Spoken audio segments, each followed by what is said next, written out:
Hello, listeners. Clayton here. I'm still that person who loves to learn and curious about many things, so I'm back to do more of this podcast. Since my last episode 3 years ago, I've met more interesting people, learned more cool things, and also got better at this whole podcasting thing. So I invite you to join me in every episode in picking the brains of interesting people. Starting off with my first guest. He's a theater actor, playwright, and he's the founder of Fourth Line Theater, Robert Winslow. Having worked with Robert for a bit in 2022, I heavily associate him with everything Fourth Line represents. Outdoor, local community theater, stories about rural Ontario, and preserving Canadian cultural heritage. These are what I think of when I hear the name Robert Winslow.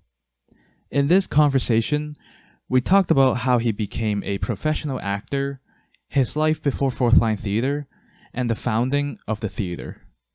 And also, along the way, he shared his view on theater, history, and many more. Enjoy! So Rob, I've read a lot of actors' profile and a lot of writers' profile, and a lot of them uses the phrase, they go da da da da da da da, and I've caught the acting bug. Right. Referring that to their childhood, their first theater experience or whatever. Were you like that? Has acting and theaters always been part of your life since early on? Well, I grew up here on this farm. My parents were farmers, so our life was that of farming, and particularly market gardening, which was growing vegetables like cabbages and tomatoes and corn and beans and stuff. I always was interested in a kind of performing. I used to kind of entertain my cousins when they'd visit. I used to like to imitate people's voices and sort of play imaginary characters. And I'm an only child, so I spent a lot of time wandering around the farm and imagining things. So I had that kind of aspect to my character. However, I didn't really grow up in an environment where that was part of anybody's life or anybody's reality. And that's why probably it took me till I was about 26 till I actually started performing, first of all, at university, and then became a professional actor. But because I wasn't in the environment, or my parents weren't part of that world, or nobody I knew was part of that world, it took me a while to kind of feel confident enough to pursue it, because it was outside the realm of possibility for somebody from here to do that kind of thing. What about writing? Writing, yeah, I think writing came later with me. I did write, when I was a teenager. I wrote poetry and stories. I remember writing, I like Joseph Conrad, so I remember writing this long story about some experience of sailors in sea and stuff. And I remember being very detailed about learning as much as I could about what went on a ship and what everybody's job was. But I never really felt that groove initially. I started really performing. That's where I started as an actor. And the writing came later. And my interest in history and research also came later. Although I've always been a curious person, but I didn't get obsessively curious till probably starting in my 20s and more in my 30s, where I really wanted to learn about a lot of different aspects of history, and particularly history of where I grew up, oddly enough. Anyway, that's one of the strangest things, is making a career out of writing about your own community. I still find stories to write about. Why do you think it's strange? Well, it's not a real job? You grow up thinking all the important things happen in other places. Especially if you're Canadian, you think all the important things happened in America or in England or in Europe or in other parts of the world. And you kind of have a little bit of an inferiority complex, I think, being Canadian. We're a younger country. But then I started to think the stories here were very important. And then a lot of the people I talked to had the same attitude I originally had, where they said, why are you talking to me? What's important or interesting about me? I'm just a farmer in Millbrook, or a storekeeper in Millbrook. And then now the belief grew amongst them as well that it's kind of a valid thing to explore that stuff.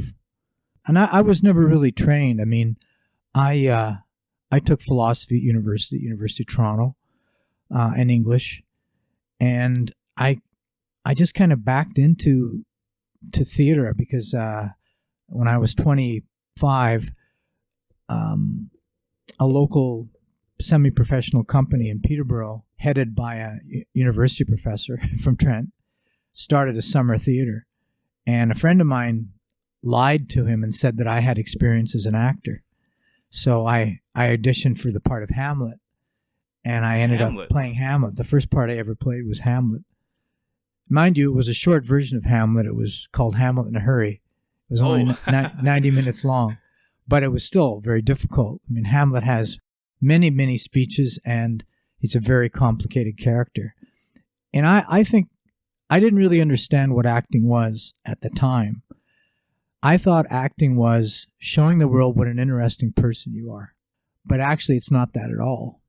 But I just happened, even though I didn't understand what acting was, I happened to start to learn about what it was, which is basically tearing everything away and building up a character from the ground up, which isn't showing the world yourself. Yeah, it's like making other people believe you're someone that you're not. Yeah, and being someone that you're not.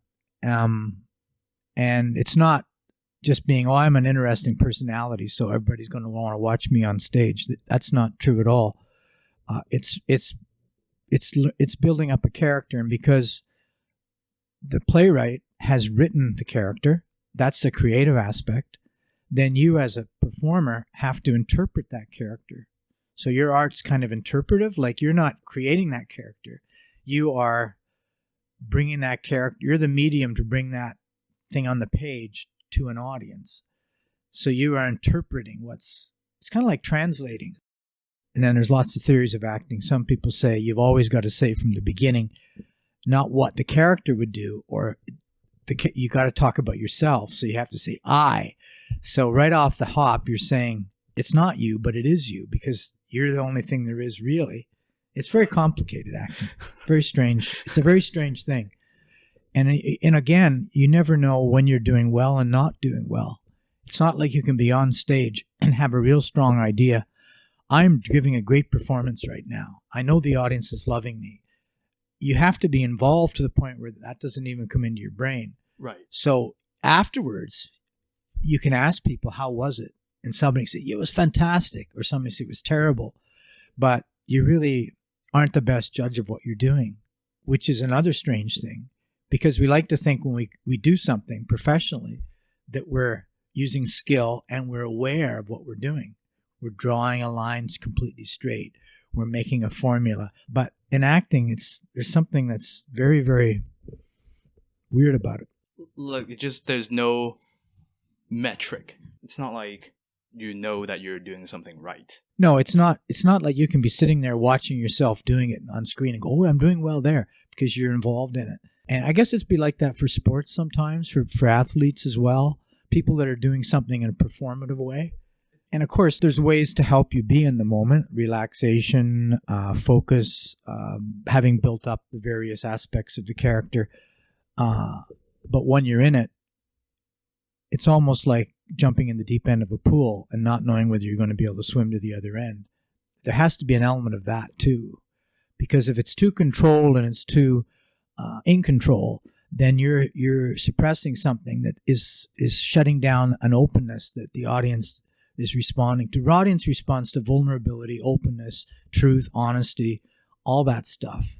And it sounds like, oh, I'll just go on stage and be truthful and honest, but it's so risky. It's so so like vulnerability is like an exercise in vulnerability is very difficult. There's a scene from a movie, a Swedish movie, where the circus people are talking to the theater people, and the theater people say, you just risk your lives, we risk our reputation. So they think it's even harder to be that vulnerable than it is to, say, walk a tightrope and you might fall and be killed. But that's not as scary as the vulnerability of an actor.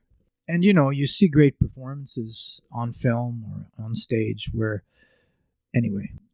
That's we'll get to there. I'm sorry, you asked me about how we started, so I'm sorry. No worries. No, we'll get there, but let's go back even further before your first play. So you, at that point, you were You were helping with the farm? Yeah, I was you went helping to with the school farm, and I went to U of T.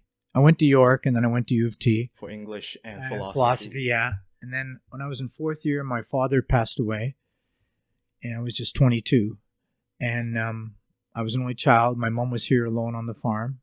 So I left school, and I came back to help out. My aunt eventually lived here with her, but I came back to the family farm when I was 22. And I kind of worked at different jobs around Peterborough. I drove a cab. I worked in a factory making lawnmower engines. Was a waiter. Delivered mail. and started to do a little bit of community theater. Starting out at the Peterborough Theatre Guild, and then, like I described to you, the Trent University Company. So, like you said, you didn't really think about theater like for realsies until later on. Yeah. What were you dreaming about? I was very confused. I mean, I grew up, I was very, I was interested in political philosophy. I was interested in Karl Marx. I was a very serious, almost too serious kind of young person. Although I did travel to Europe when I was 18 on my own for 4 months, which was interesting.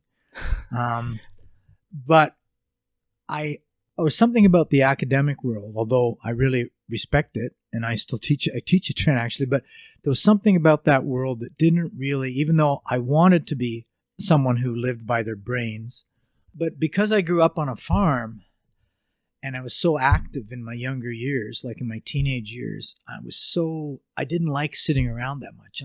So I was kind of torn between what that was like, even though you're very young and you don't start to notice how it's affecting you. But I didn't want a life of just sitting in a chair.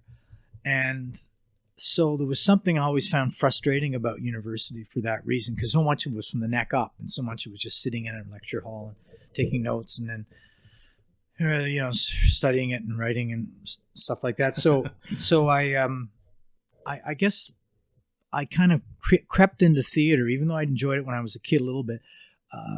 Like I said before, doing funny voices and stuff. I sort of crept into it as something where, theater isn't just a mental exercise. It's a physical exercise and an emotional exercise. So you're involved, your body's involved, your emotions are involved, your brain's involved, and it's a world of action. And that's another part of the story, but partly why I wanted to do theater at my farm eventually is that's even more like that. So in theater, you can move around and you can feel all these different emotions, and you can be really angry, you can be really sad, you can be really happy, and you have to memorize all these lines, so you have to use your brain that way. But it's cathartic. I use the word cathartic, like it was more cathartic for me. So you'd really feel after you've done a performance, you feel like you've really let something, like you've really gone through something. It's a catharsis. It's you're not the same as when you started. So you went through like a tunnel and you come out different. Yeah, and so you just and because there's so much unknown about, like we were saying earlier, you don't even know what's happening half the time. But it's sort of, you feel like you're expressing yourself in some way. Let me put it that way. It's a kind of self-expression. And I started to feel that I was getting that from theater. And, most people will say that have done anything in their lives, maybe not most, but I will say 90% luck, maybe 10% ability, and by luck, it's also opportunity and where you are when. We all know that. Where we're born and when we're born has so much to do with our lives, right? But in a very micro way, when we happen to be in a particular place with a particular set of skills, and this particular opportunity was there, and we happen to take advantage of that particular opportunity that person responded to, and then something can happen. And that's really why I've been able to drag myself through life. And since, like I talked about those jobs I did in the late 70s and into the beginning of the 80s, in 40 years, I haven't worked in anything but theater. I've made my living strictly from the arts since I was 30, let's say, or 25. And although I did have some time in Toronto where I took other jobs as well, like driving a truck or stuff, but generally speaking, that's been and now I'm at retirement age or whatever they call it. Yeah, you're technically retirement age, but like yeah, you but can I'm do not. But you can do anything you want. People start to you can, but people start to once you hit 70. I've really found people start to think of you as an old person, and the world starts to shove this way. Like it's sort of like you're on a table with all these things, and then you start to get pushed off the table. That's sort of what it's like to get older. So you have to fight a little harder to say people, hey, I've still got a brain. I still have something to contribute. But that's natural. I mean, we want to push the old away so the young can rise. I mean, that's just how it's just things are. Yeah, it's Darwinian or whatever it is. So let's skip forward to a bit late 80s, early 90s. Yeah. You came back from Alberta. Yeah, I went out to Alberta in 82. Again, I'd had a little bit of experience acting in Peterborough, semi-professional through the theater at the university, like I said. And a friend of mine who I'd worked with in Peterborough, who's a graduate of Trent, was taking a directing degree at the University of Alberta in Edmonton. And he was part of their master's in theater is that they have to direct a play. So he was directing a play, I think it was Sergeant Musgrave's Dance by John Arden. And it was a part that he thought I could play. So I guess it was 28 at the time. I was worried because my mom was still not doing that great and there were issues there. But I just kind of took my old 65 Valiant Chevy or car that I had, Chrysler, and I drove out west in September of 82 and stayed with them in their house in the south side of Edmonton with Ben and his wife. And I did a university production, and then I did another university production, and I thought, well, maybe I can audition for some professional theater. So I auditioned for about 7 or 8 different companies in Edmonton, Alberta. And I was one day from coming back. Again, this is just timing. Coming back, and a company that had auditioned me and didn't have a part, but then a guy had dropped out of this project, phoned me back and said I could be in this play. It was a play about prisoners. It was called Incarceration, where I played an inmate. We actually did that play in the Edmonton Maximum Security Prison, as it turned out, and it was filmed. Anyway, I got this part in this play, It's About Time. And About Time? It was called It's About Time, which is right. kind of a pun on being incarcerated or in jail. And I got this part, and then I did it. And then while I was doing it, somebody else saw me, and I got a part in another play with Northern Light Theatre, Prairie Church of Buster Galloway. And then somebody else saw it, and then I got a part in another play with Theatre Network, and I got a part, and it just that's what you meant by luck and opportunities. Yeah, right. And I went boom, boom, boom, boom, boom, boom, boom, and I was there in 82 and 83 and 84 and 85 and 86, and I was just working boom, boom, boom, boom, boom. Got my equity professional status. Did a couple of summer plays back here in Lindsay at Court of Summer Theatre at the time. That was the professional theatre there, and then I became a professional actor. Yeah, it was great out there. It was really open. There were a lot of people who graduated from the University of Alberta who'd started their own theaters. So there's a real young, in the first Fringe Festival, which is now big all over the world, including Edinburgh. And the first one in Canada was out in Edmonton. And so I got to do that as well. Yeah, it was, I was young and the opportunity was there, and I was getting all sorts of work, and I was writing then I started to write. I wrote a play about religious fanaticism called Give Me That Primetime Religion. It was about television preachers. And I played a television preacher, and I did that. I wrote that play, and then it was produced out west in Edmonton, and then it was taken to Calgary, and it was taken to BC, to Vancouver, and then over to England, and then to Scotland, and to Quebec, and back here in Peterborough. It was great. I did that play for about 3 or 4 years. So this was like you had this before the Cabin Blazer then? Yeah. Huh. And here I thought the Cabin Blazer was your That was my first kind of full-length multi-character play. This was about an hour. This was a full-length play. It was about an hour and a half. But I worked with other actors. We kind of collaborated on it. Cabin Blazers would have been my first just solo full-length. Like yours. Yeah, right. Yeah. So I had that great experience in Edmonton for those 4 or 5 years. I made so many close friends. Really, all the stuff I'd gone through here, not knowing what I wanted to do, not university wasn't for me, not knowing what career I would have, feeling really vulnerable. My mom was ill. It was not very. It was my 20s were not really great, and so I just turned 30. I was out there like 3 months, and I turned 30, and all of a sudden they're wishing me a happy birthday at the theater I'm working for, because that's a tradition in theater. When you have a birthday, people bring out a cake. They used to anyway, and and I just felt really welcomed by the Western people. Were really warm and open. And and then I came back here and started to think about working in Toronto and doing television and film, and got an agent and sat around waiting, and nothing was happening. And I'm not a very good person if nothing's happening. Like I've always said, if nothing's happening, I got to make something happen. So right around that time, my mom passed away in 1990, and I'm not a farmer, as I've described, like worked on it as a kid, but I'm not like, you don't have the know-how, and I don't have the equipment. I don't have whatever, but I had this property, this farm, because I inherited it. And it was like, my friends were saying, well, what are you going to do? Sell the farm and move to Toronto? Or yeah, I should just sell and blah, blah, blah. And I thought, oh. And I guess somehow through those periods I've described, even though I hadn't really thought it was, I had been researching the Cabin Blazers even during the 80s. Just before I went out west, I started researching it in 1982, which is a play about the Protestant and Catholic Irish immigrants to this township where I live back in the 1830s and 40s and 50s. So I had an obsession with that story for some reason. People say I even talked about it in high school, although I don't remember. Anyway, I had workshopped it. I'd started to develop the play around 1989, 88 when I was back here. But then my mom died. And people had said, well, this play will go on somewhere if it ever goes on indoors somewhere. And I said, yeah.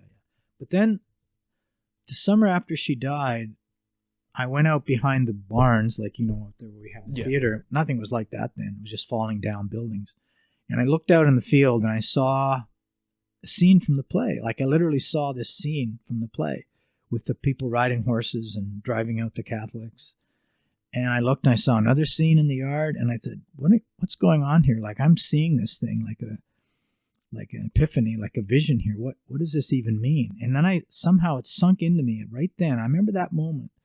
I just gotten back from doing a summer fringe show out in Edmonton in 91, summer of 91. I said, I want to do this play here where I live, and I don't want to leave here where I've grown up and lived, and I'm the last one of my family here. I don't want to do that. I want to stay here and do this thing.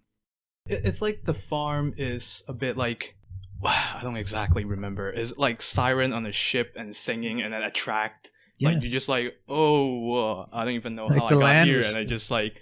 The land was calling. I'm reading Moby Dick right now, and boy, there's a lot of images like that in that play. The sea calling. But I had worked, I guess I didn't say, before I went out, after I got back from out west, in 86 or whatever, I was part of a group that founded a collective theater in Peterborough called the Union Theater. Ian was part of that, Ian McLaughlin. A number of people that are now at Theater on King were part of that. And it was a little space on Hunter Street off the parking lot there. And starting in 89, I started doing stuff there. And then I did these things in 88 and 89 at Market Hall, the Performing Center in Peterborough, improvisational shows called East City, and that was extremely popular. So over those years of 87, 88, 89, 90, I was working with a ton of local artists in Peterborough, young, local, a lot of them Trent grads, some of them not, but and all sorts of people, single moms, guys that worked in store, and I was starting to our soaps, our East City Productions improvs had like 50, 60 people involved in them. So I had a whole group of people that I was connecting with now in Peterborough, like I had in Edmonton, but now on a very much amateur level. People weren't getting really paid for any of it. And those people were people that I was able to draw on when I started the theater here in 92. So the people who would be performing in the Cabin Blazers would be people all from Peterborough. Like now we have actors coming in from all over Canada, as you know, and Toronto, and it's very professional, all that. But the way it started was totally grassroots, community-based. I actually want to talk a little bit about East City Productions. Yeah.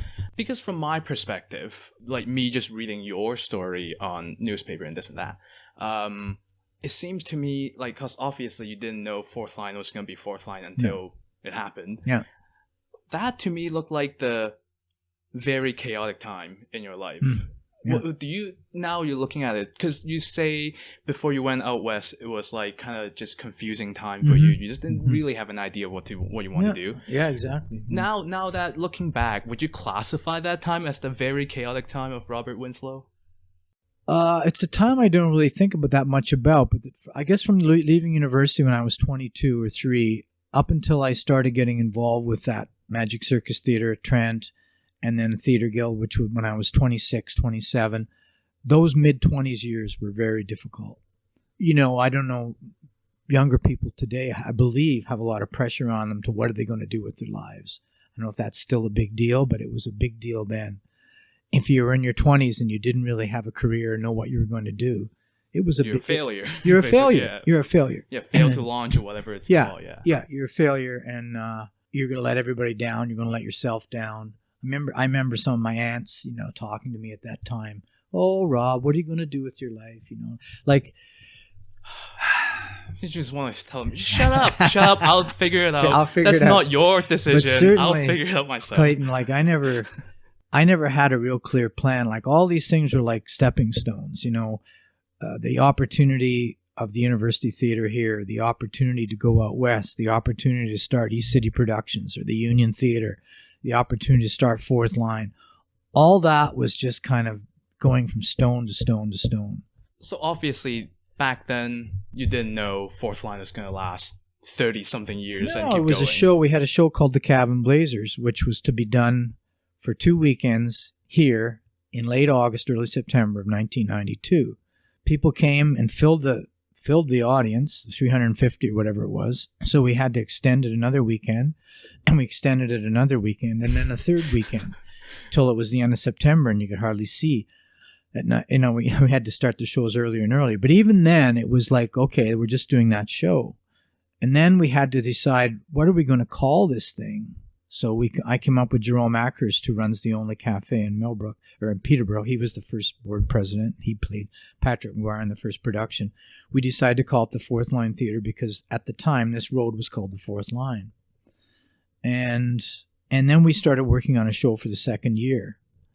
But why would I think it would last 30 years? Like, there was no way, because everything was just a bit. You did something for a while and then you went on to something else. Well, right? but East City Production lasted a few years. It was 88, 89, 2.5 years maybe.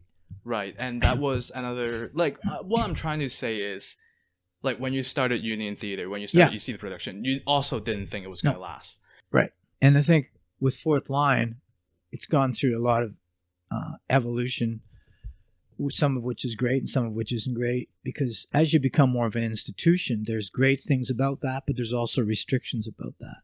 And, you know, I haven't had, like, from the time I'm 40 till 70, I haven't had a summer other than COVID that I was able to do anything like chill. Anything else other than Fourth Line. Yeah, just like the summer, you just give it all to. Yeah. And it just, you know, it's just such a, you've been out here, so you know, it's just a whirlwind, right? It just, when it kicks in, it just kind of you just kind of pull along like a runaway train until it's over and crashes or whatever it does. That's why the COVID was so strange, because there was something nice about not having anybody here in the summers. But nice to have good grass and good grass in the barnyard.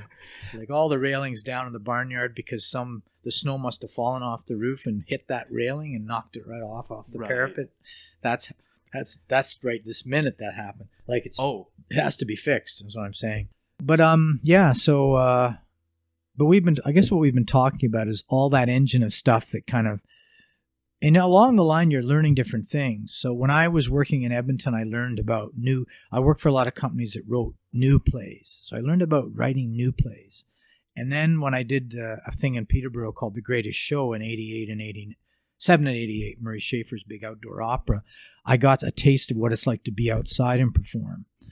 And And again, I learned enough about acting, and I'd started directing some projects as well.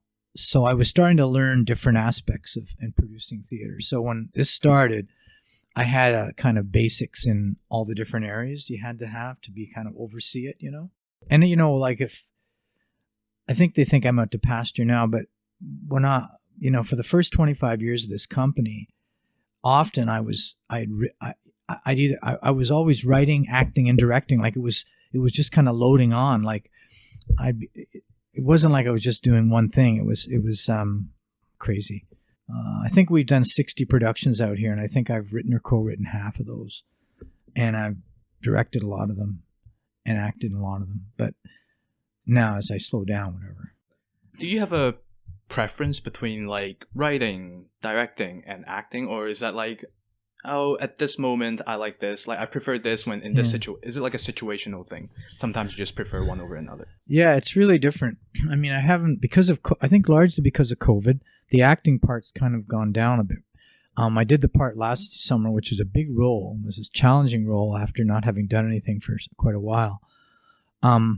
If I was just acting and I didn't have the other responsibilities of, being the person who's ultimately legally responsible for everything that happens here, if I was just say acting somewhere else, like in another play in another place, I think I might get more of a kick out of that sort of thing, because it's kind of cool to hang out with actors and be in that zone, because they're a certain kind of animal.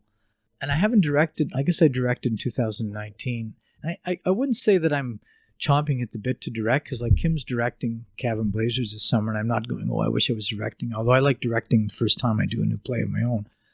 But the last since 2020, that's 3 years, I've been basically researching and writing, and I've enjoyed that. It got me kind of through the pandemic. I actually was interesting. A woman that's writing the play that is supposed to be done here next year it's called The Farmerettes. It's about women who farmed during the Second World War to help out the cause and stuff. She was saying that was her COVID project. And I got through COVID basically by reading and researching, and I'm still doing it on the same subject, on a subject that I don't think Fourth Line will ever produce, because it's not a local story. But is it the Saxon? No, that was another one. This one's about the Holocaust, and I'm not Jewish, so that's an issue too.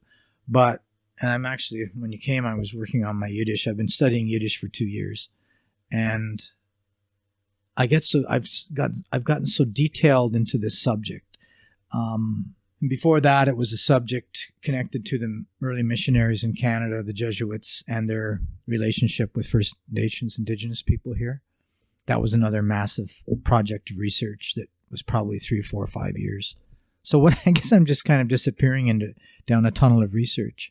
I mean, that's like the advantage of kind of like being in retirement age. You can do anything you want. It is, and you don't have to prove anything in a way. Like sometimes I wonder, well, if I tried something completely different, like skydiving or becoming a chef, but I'm kind of fortunate that I'm able to do that kind of research now and not really think, well, if something doesn't come of this, then it's not going to fulfill me. Like I don't need to prove that to myself anymore. And you never know what will happen, because when you reach out in any way in life, in any way, you meet new people, you make connections, you don't really know where that path leads you. For example, there's a lot of anti-Semitism in Canada right now, in the world.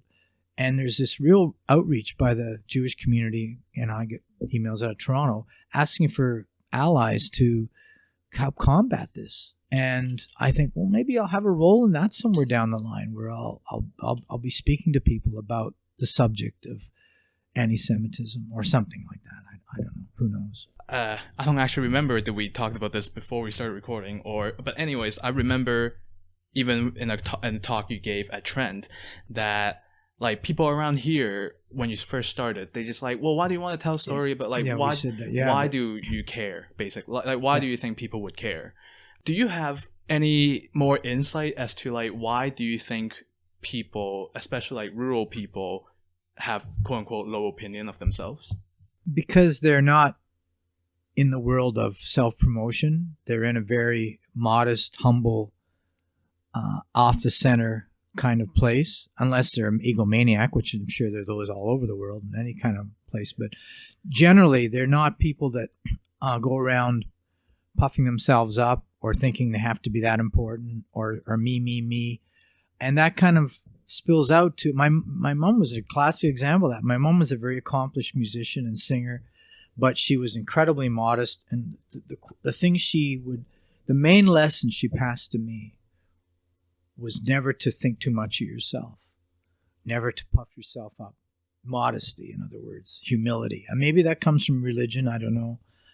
And it can be hard because if you can't stick up for yourself, there's a lot of people that are going to put you down and be happy to, right?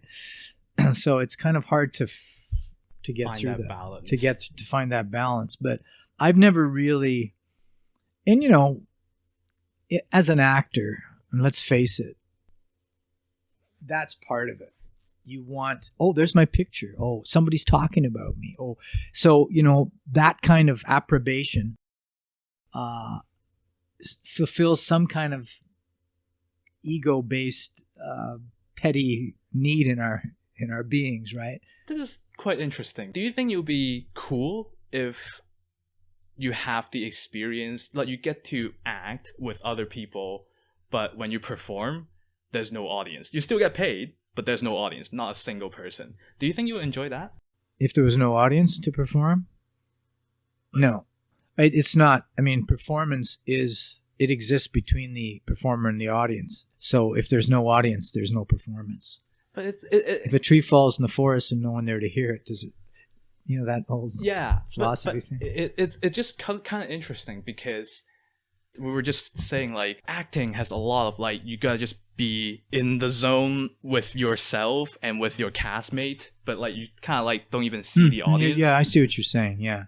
Yeah, for sure. I'm sure there would still be some enjoyment. Maybe you've given me an idea for a new theater company where I don't need any audience. I can just work with people I want to work with. And still get money. If we get money, we'd have to have some eccentric millionaire, billionaire fund us and say, we're going to give you guys $100 million just to have fun. Yeah, or just to perform to the millionaire himself, like just to perform to one person. That's right. Yeah.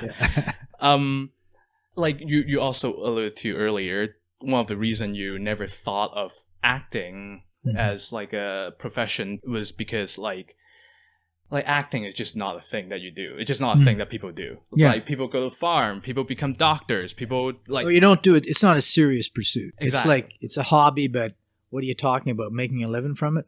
My dad would have thought it was crazy.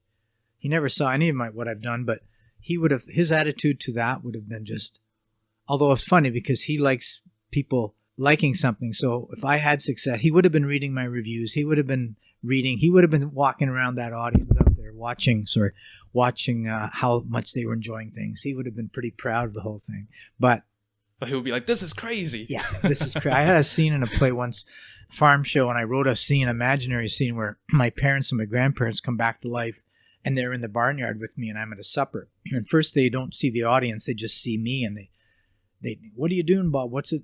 And then the veil is lifted metaphorically, and they see the audience, and my father looks at them and goes, what are you doing? You selling the farm? Like, who are these people? Like, you've taken away all the milking machines. Where's the cows? Like, so it's almost like you said, yeah, it's just not a serious pursuit. And earlier you even said, like, well, back in the days and also kind of now, still, if you don't have something to show for when you're like 26, 27, 28, 29, like you kind of are a bit of a failure. Like, it's almost like that kind of mindset stops a lot of people to even think about doing anything that isn't like a beaten path, that kind of. Yeah, and there's that old saying, if you're not able to risk failure, you'll never succeed in anything. So people will stop trying something because they think it's too impossible. Do you think you are a risk taker then? Oh, I definitely, yes. When push came to shove and I had to make decisions and like going out west on my own, starting this Fourth Line Theater, at those kind of moments, I don't know if I still am, but I certainly was, yeah. And it was partly stubbornness and willpower, but a lot of it, there was risk, yeah, for sure. for sure. Because you can fail. If your fear of failure is so great that you never try anything, then you will never fail, but you will never succeed. So that risk of failure always has to be there to make something possible of success, whatever success means. Yeah, like that. But that's the thing. Like success in the ideas of a lot of people is you have a career. By 27, you gotta be starting something. Mm-hmm. But really, success is self-defined. Yeah, because like economically, I still need to make. I mean, I can't live on the old age pension, for example. Like I still have to create and work and try to find like teach a train a course. And yeah, there isn't. To some people, that is failure, having to still work. At exactly. The age of, but to some people, this is fun because that's what you want. Yeah. One time, it was last year for the play read for Wishful Seeing. Yeah. We were asked to say one thing about ourselves that is not, there's a bit like a secret, like a bit that, people that don't know about you. You said that, I don't know, people think of me like this, but I'm actually an optimist.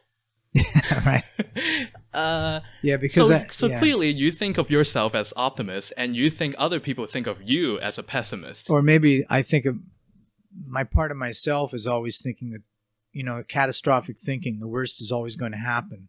It's going to rain today during the performance. I'm going to get sick and die. I'm going to be killed in a car crash. Like it's, which makes people ironic and cynical, because if you look at the world and all things that have gone through, that humanity's gone through, and all the terrible, tragic things have gone, it's hard to be an optimist.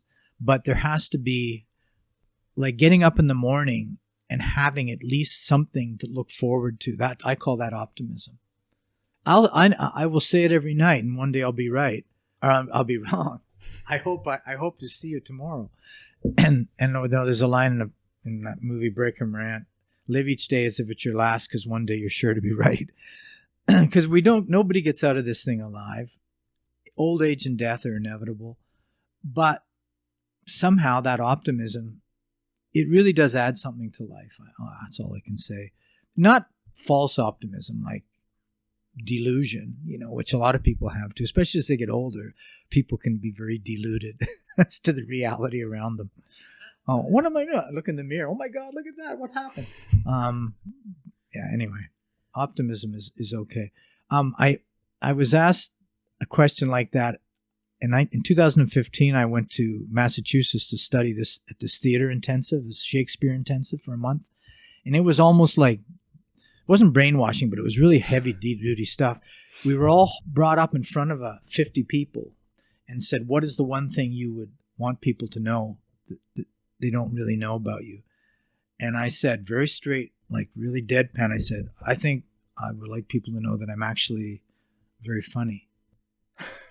And I never even cracked a smile. That's and it worked really well. That's the best kind of like jokers. It's the people that joke and don't laugh themselves. It's so funny. It's hilarious. Yeah, I always used to love doing that. Was just to say something very serious that was completely untrue, and just without cracking a smile. And you get a lot of mileage out of that kind of thing. Get in trouble too. I think it's like you said, like when you look in history, there are so many terrible things that happen, but I almost feel like it almost make you appreciate more of the good stuff. Well, I'm reading right now a book about the Jewish uprising in the ghetto in Warsaw, Poland in 1943. And it's a big, thick book by a guy named Yitzhak Zuckerman, who was one of the leaders of the rebellion, the uprising. And every bottom of every page, you know how footnotes are sometimes at the end of a book? Yeah. This one has them at the bottom of each page, which I really like that better, because they don't have to. Yeah. And he'll mention, and this guy must have some kind of photographic memory, because he wrote this book 30 years later, or he dictated it or whatever. And there's hundreds, if not thousands, of names in it, right? Of people of young Jewish people that were part of that uprising. And he'll be mentioning this name. And then you'll go down, look in footnote, da-da-da-da-da. Fought in the rebellion, killed by the Nazis, and like almost everyone that's mentioned was killed or committed suicide, and they were all anywhere between 20 and 23 years old. And like if you're bringing that into your consciousness every day, you can't live like that. It's just it's paralyzing. it is. Yeah. Because it's paralyzing. Like You just stop. You just like it's like Windows restarting, then and then you just shut down. The people that don't even know there was such a thing as a Holocaust or deny it or don't have any no interest in history, I can understand them because they don't want to go there and be in that dark place.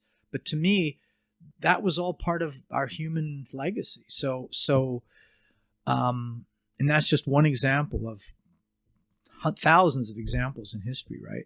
Of injustice and 60 million killed in the Second World War, something like that. Like, anyway, it's so like my version of your story, of this story, is I read a lot. I still do read and watch a lot about Stalingrad, Battle of Stalingrad. Yeah, and it's so like it's like, oh, this is the one of the German soldier diary, or one of the Soviet soldier diary, and it's like the phrase that they use when it's translated back to English, it's like, death is constantly by your side. You could go to sleep and wake up and your buddy next to you is just dead. And I'm just like, thank goodness I live in 2020s. But yet we don't want to feel too like, oh, I'm so lucky. We are lucky, but we don't want to brag about that because those people were human beings too. And it could have been us, right? Yeah. Like, and also that's why it's very hard to pass judgment to like the normal people of the time, like even just normal German, because it's like, it could be me. Like, I could be one of those Nazi. It could be me if I'm like there in 1930 whatever, and just see like Goebbels riling up the people. It's like, wait, hold on. And who would have the courage? There were a few people in Berlin who started putting little written notes all over the city condemning Hitler. And those people were in most cases found out and executed. But who of us would do that? Would have my place called Mute Courage, the courage to do that. Yeah. But the last thing I'll say about history is I have been attracted to stories of cultural conflict, whether it's the Cabin Blazers or Dr. Bernardo's Children or Wounded Soldiers or this project, or the early Jesuits or the Saxons and the Celts. I've always been attracted for some reason, not to everything's going great, but to injustice, where there's a group that's more powerful than another group, and that group that's less powerful is trying to survive or achieve something in face of that.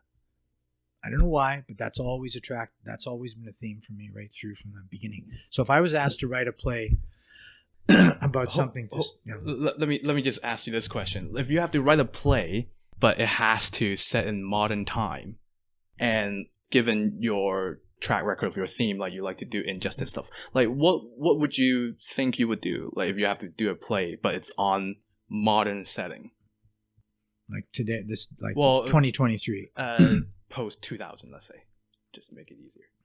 I guess I would look for some place where there's prejudice or injustice, and I would go there and study what was going on, whether it was like the Ukraine, let's say, or so many places in the world where that could be valid. That's valid, right?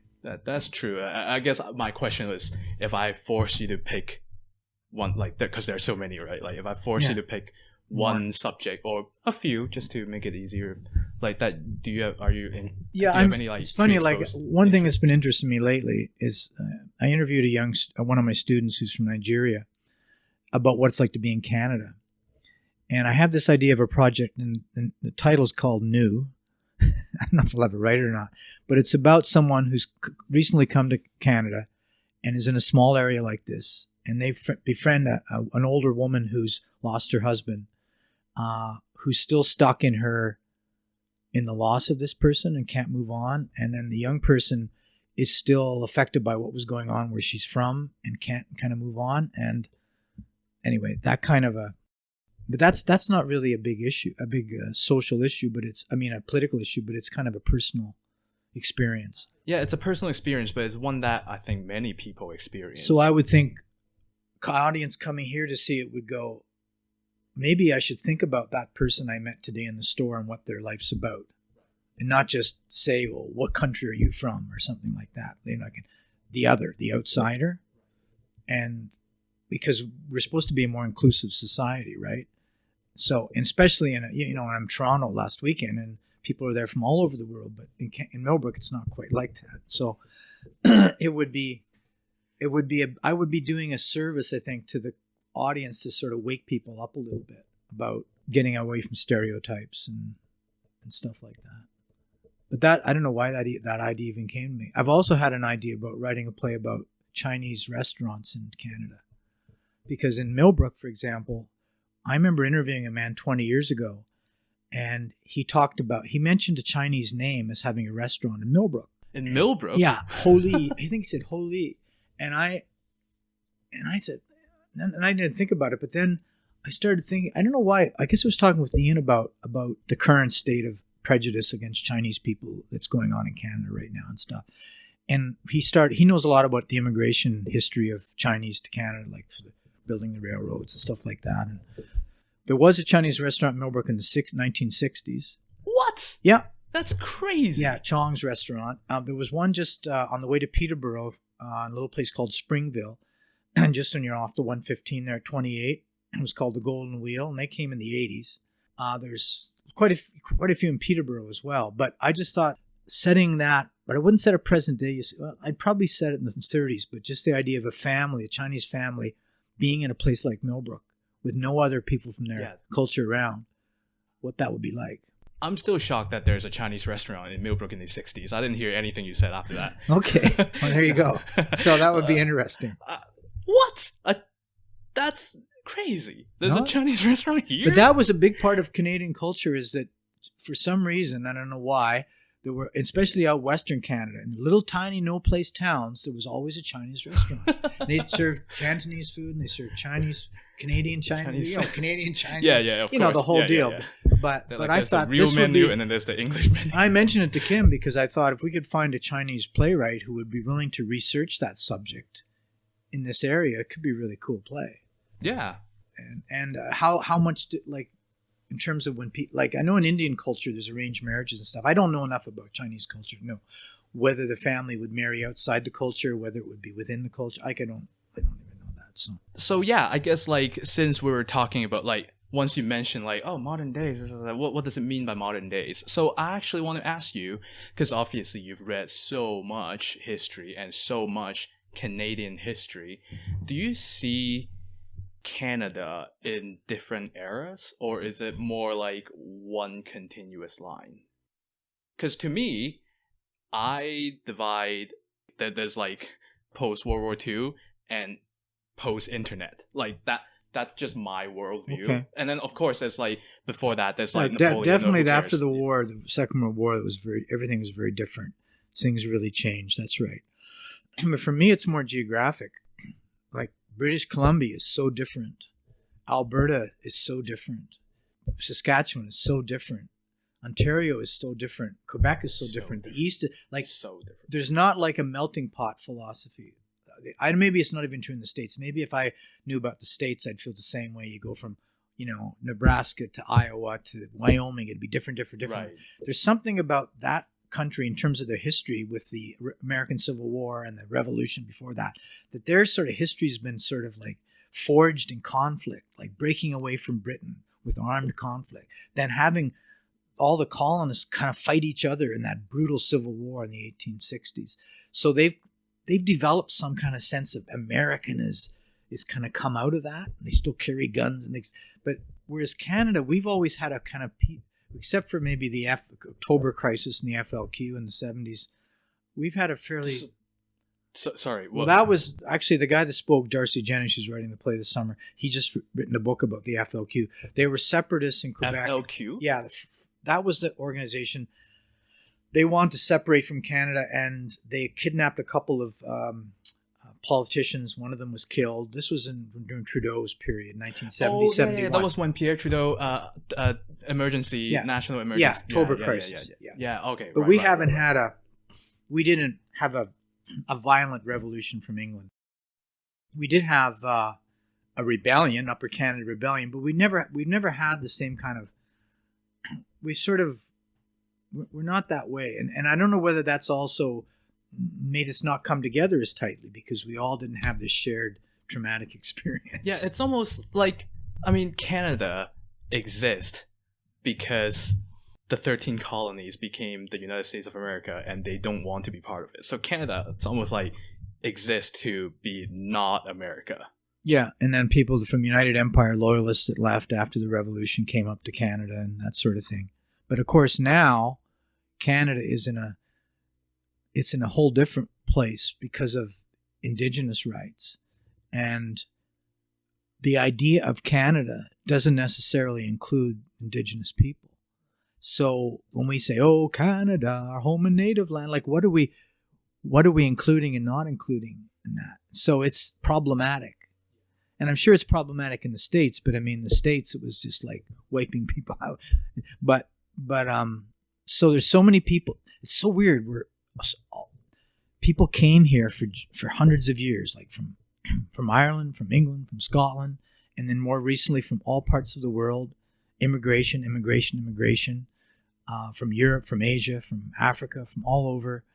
Meanwhile, there's the people that were already here, and that's being acknowledged. I don't know if the word Canada what does it actually mean? Someplace over there. Is it Portuguese or something? What's his name? The guy before Champlain, Cartier. Somebody said Canada, a place over there or something like it. Right. Yeah. But this is almost like what is our idea of a city or a place or whatever? Because I don't even know, do I truly believe in this, but I say things like, oh, a city is just a container for the stuff in it, and it's more important for the stuff in it. So yeah, we're a catch-all for everything. And all those stories that I like bringing to life are all different aspects of that.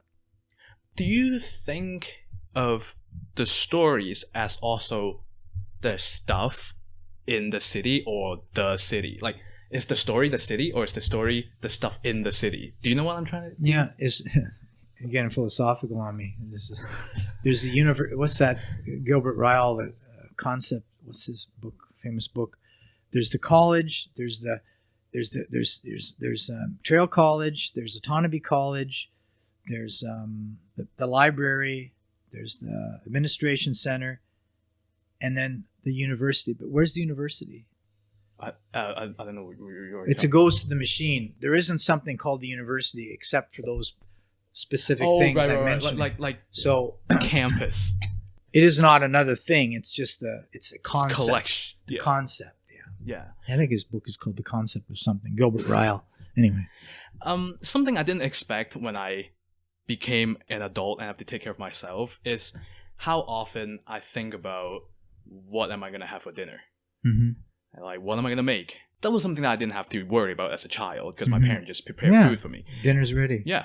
From your research, is there anything that, you realize, wait, hold on, people in the past worry about this all the time that you didn't realize until you research onto it? Because to me, if I look at like Western movie or Western video game and use that as like standard, I would think like, all people back in the day worry about is like not get shot and like drink a lot of whiskey. Like that's all they care about. I'm sure they must have worried a lot about childhood mortality was such an issue, and people worrying about dying in childbirth. There was so much of that.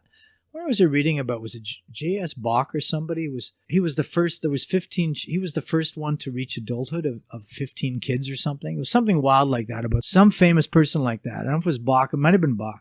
Yeah, so that would be, I would think, a worry we don't have now, like all the different diseases that children could get, even as recently as 50 or 60 years ago. Yeah, diphtheria. If you want some like optimism, look at that chart of mortality rate just going down. Yeah, that's like a good reason. Except for something like COVID. I mean, I'm reading an Albert Camus book right now called The Plague. It's a fictional book, but it's set in Oran in Algeria. In 1947, I think is when it was written. And it's about an epidemic coming into the city. And it's so weird because there's so much resonance with COVID, even though this was written 80 years earlier. So that idea of worrying whether you're going to survive the day.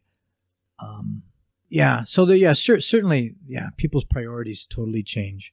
I mean, people never used to they maybe washed every once a month or something. Like Yeah, that's true. now people are like fucking crazy about it. They want to have a shower every 10 minutes. Like people now would worry about their iPhones because if they fall, like the director of the play on the weekend, we're just leaving the space in Toronto and she didn't know where her phone was.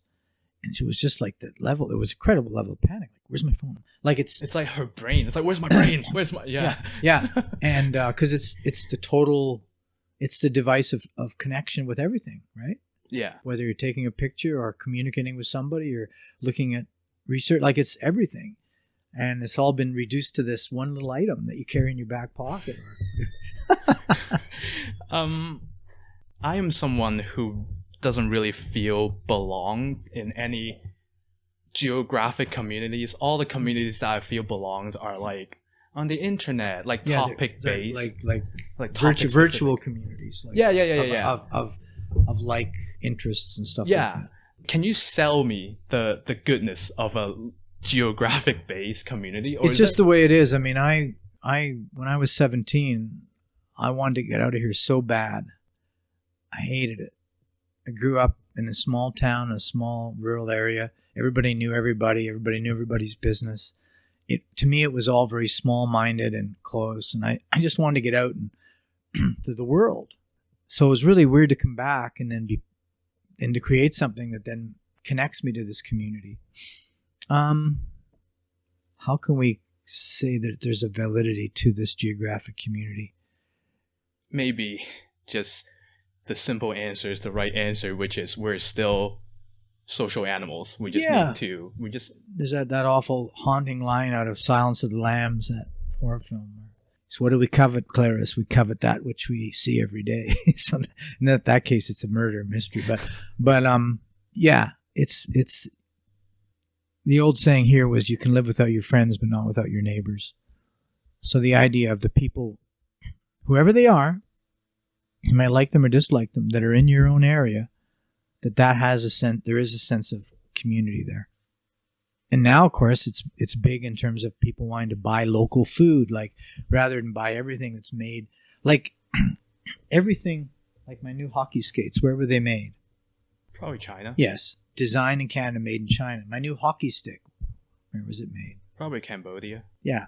So there was a time when almost everything people used, not within just food, 30 but miles, like was just like everything, like all the agricultural equipment, all the clothes, everything was made locally.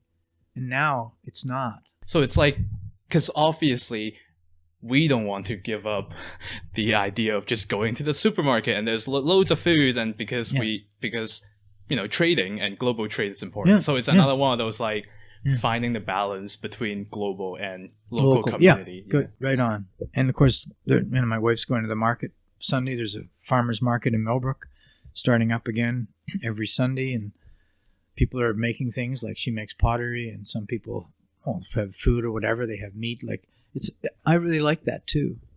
Me too. And I mean, even if you're in a city, I would think if you're in Toronto, for example, you might kind of identify with the part of Toronto you're in a bit. Like if you're in the beaches or you're in the annex near U of T, or like a little bit of that. Yeah. But you're right. The geographic community thing is not like it once was as a sense of the community.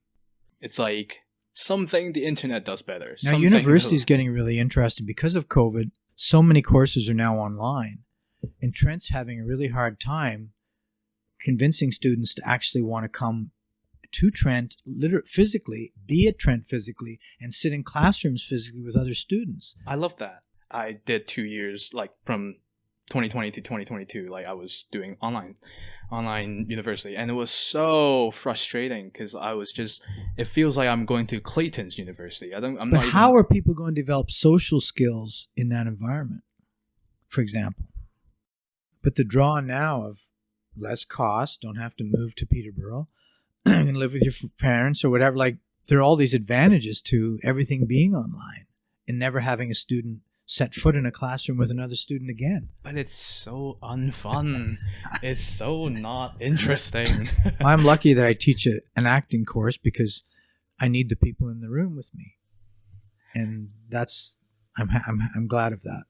That's a community. That's an example of a community. How does collaboration work? So of course, you and Yeah, Ian- we've worked on like maybe, I think we've written 7 plays for Fourth Line. yeah, that to me is something that I don't really understand, because like this is a like, do you two just happen to have this similar interest? Like, is that how it works? Like, No, he has different strengths and different knowledge and different interests than I do. He comes from a different place than I do. So we tend to complement, not ement, but ement each other. And we have a pretty good tolerance for each other's work. So if he sends me a scene, I don't usually say, that's bullshit, or vice versa. So we tend to sort of accept the other, but we have a good ability to sort of each take part of something and then independently, and then start to put it together. And it's worked out really well. I mean, we started with a project we did on taking Dickens' book A Christmas Carol and adapting that. This was back in 88. We did that at Market Hall.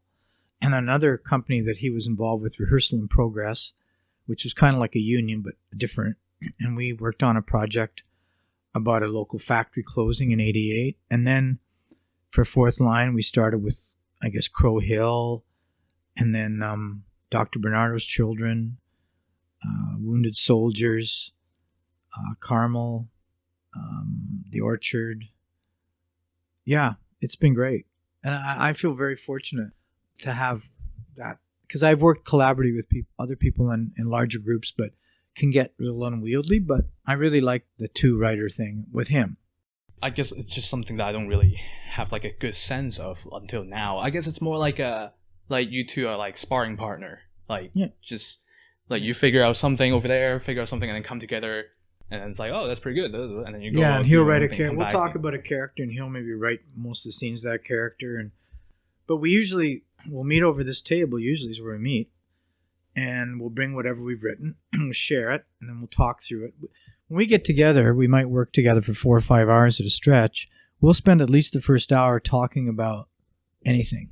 Ian's very well versed in, he reads all the newspapers every morning. He's very up on everything happening in the world. So we could talk about any topic. And that's part of our process too. It's not just, okay, let's get down, let's do this. Like, there isn't that kind of energy in the room. Right. Which is important. How does a normal day look like for you? I asked this same question to a philosopher before, because it just feels like there are lots of contemplating. Yeah, like if you were asking the guy that spoke last night, the journalist, Darcy Janish, or me back in when I'm doing 100 different things, it would be different. But it is like each day is extremely different.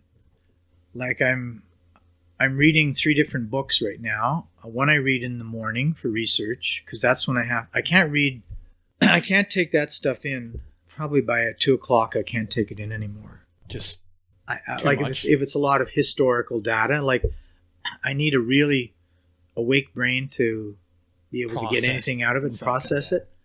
And then if I'm in the midst of writing a play, I'll take copious notes. And when I started researching this project about the Holocaust, I read about 40 books in the first year.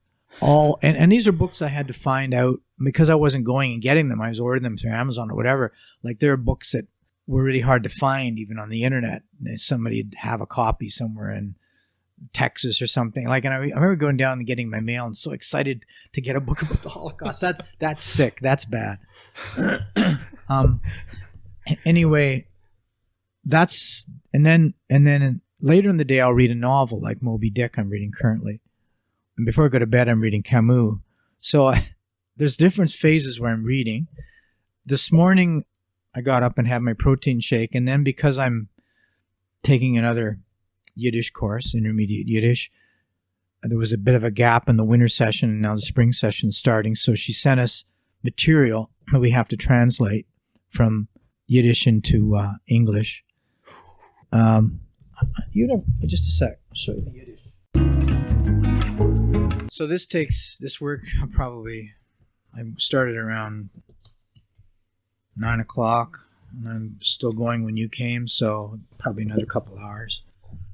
Damn. And I took a couple of Mohawk classes at Trent when I was working on that project about the missionaries in the Mohawk language. So usually there's that kind of stuff. So no normal day. No normal day. No normal day. No 9 to 5. No weekend.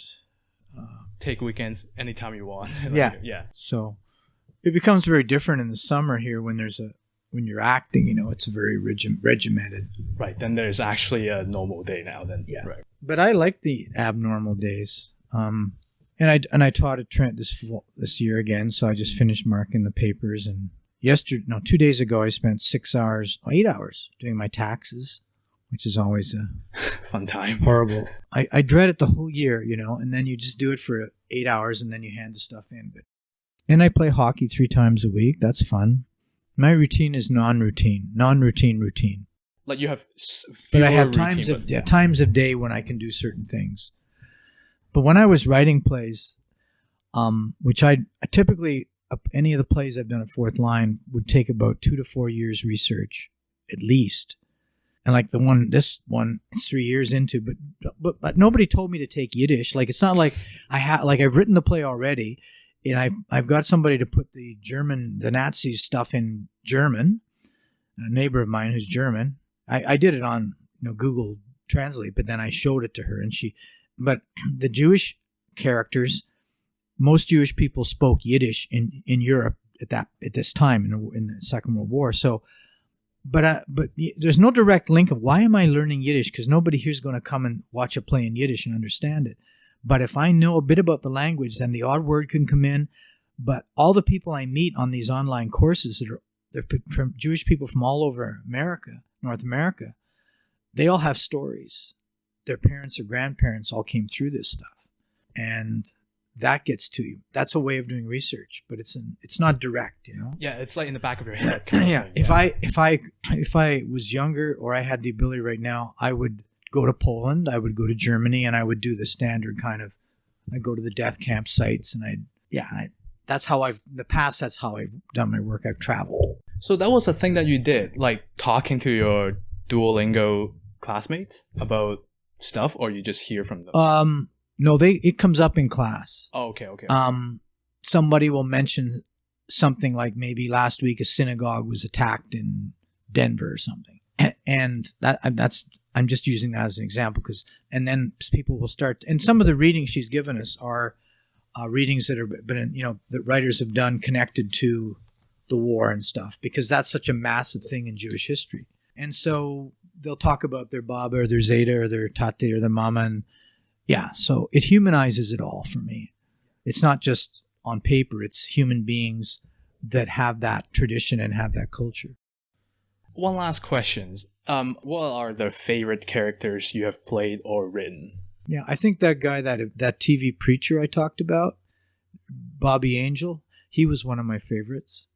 Hamlet certainly was one of my favorites. It's so weird to associate you with Hamlet. To me, you are so heavy on the Fourth Line theme stuff that I just so weird to associate you to Shakespeare's. And it's not just like, now I'd be old Hamlet, but I was in my 20s when I did. But it wasn't even like, you only interested in Shakespeare's when you were like 20s. You went to the thing in 2015. Yes, I did to the intensive. Yeah. Yeah, and it that was really challenging. Yeah, they got me playing Caliban from The Tempest, and I don't know if you know that play, but Caliban's like the lowest of the low slave kind of character.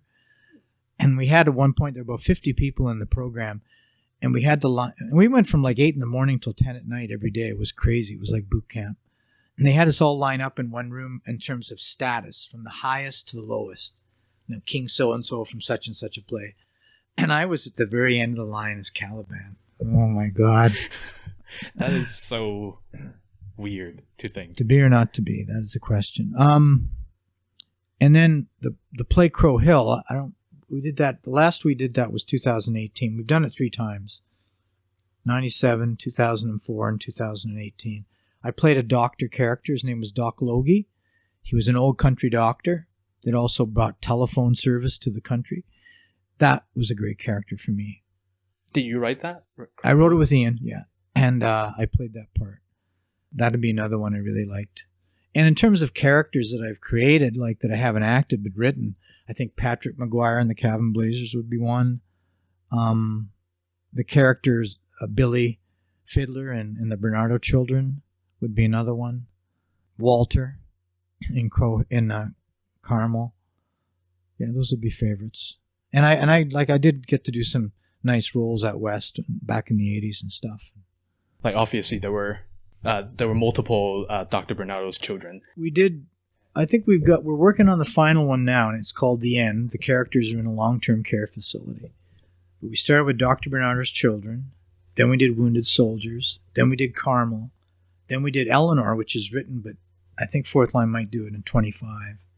And now we're doing the final one called The End. And it's kind of set in long-term care during the COVID crisis. Interesting. Very and a kind of an uprising that the people in the seniors' home against the powers that be. That's a modern time. Present day, yeah. I wanted to set it in the 80s because of the characters' ages and historical, but Ian was pretty strong on wanting it to be today. And I go with that. I go with that. It's fine. I didn't see Give Me That Primetime Religion. Mm-hmm. I don't even know, was there like a sequel to that? Was there? Like, if you like, that's actually something that I wonder. It's like, if you love that character so much, wouldn't you want to do something more with it? I could, yeah. I mean, that was really a phenomenon of the 1980s. These preachers like Jimmy Swaggart and Baker, Tammy Faye Baker and Ernest Ainsley. There were all these people making tons of money by kind of taking advantage of people's faith, you know? And it was fun because the way we did it, it was like a live taping of the show. So we had cameras and camera people on us. We were really playing to the cameras, even though we had the live audience. So it had that sort of alienation effect. That's like it's like filming a sitcom. Yeah, we did commercials. We did, talking right to the camera. Bring the camera in close on me, will you please? This boy was dying of leukemia, almost dead. Wow, God saved him. That is. Look at him. Bring that camera right in on his face. And did you do that for Fourth Line too? Because this place we did it. We did it at Fourth Line in 2001 and 2002, and then again in 2000 and something 15. Right. That's fascinating. He's a good character. Wore a white suit, like it. Yeah. You're proud of that character. I based it on a real guy and a combination of people, and I used it when I first did it. I got a full-length mirror, and I just worked alone with all the gestures and all the facial expressions and everything and the body movements so that I could see exactly what I was doing. So I knew every second exactly how I was appearing on stage, from every little tiny expression of my mouth to my eyes. Wow. That's probably why I was successful, because I really worked hard on it. Wow.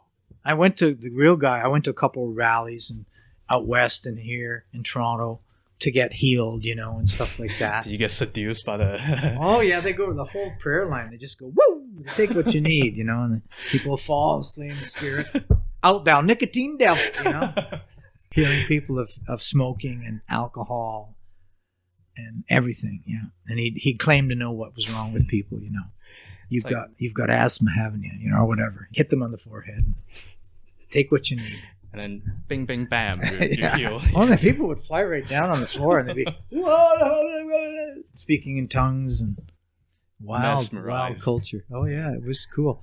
And the other thing about it, whenever I would do it, because I did it in so many different places, I would read the papers and I'd bring in news items into it, into my sermon every time. Oh. Like Edmonton has a bridge that's high, and then there's a low bridge that goes one way across the Saskatchewan River and the other way. And I'd say, are you on the high road? Are you on the high road to heaven or the low road to hell? Or like I'd bring in like local stuff, local features. And it was so much fun because every show Easter egg. I'd bring in a few new things in, like an improv, like you said in Seinfeld. And so sometimes my fellow actors would have a hard time not laughing because I would bring in something they weren't ready to hear that thing, right? Wouldn't you let your castmate know they would know that then I would take requests from the audience, so that people would fill out requests in the audience and ask me how to help them with certain problems, and I'd pick those up and read them, and I'd give them responses. Sounds like a fun time. Oh, it was.